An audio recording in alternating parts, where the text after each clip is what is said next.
Hey guys, how's it going? I came upstairs to water my balcony garden plants, and then I started thinking about urine infection. You'll be thinking like, what the heck? How is urine infection even related to any gardening activity or garden? But then I want to just discuss something interesting that I thought of.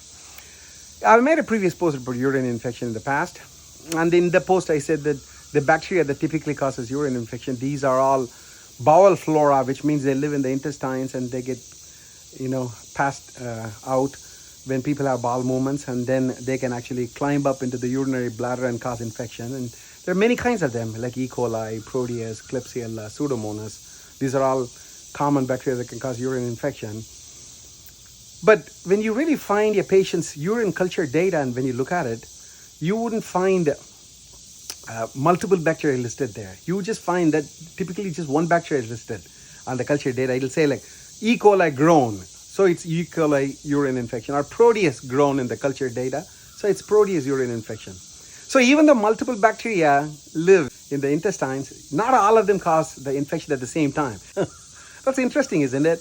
I think life forms, whether it's bacteria, virus, or fungi, or plants, or other species, whatever it is, they all actively compete with each other for resource, and they actively kill each other. Can you believe that?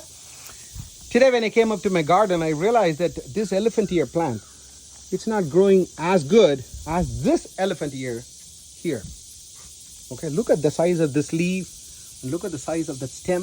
But this is not growing as good. And similarly, this turmeric plant here, it's not growing good because there's just so much of gourd family that's growing, and the gourd, of course, it's using these tendrils.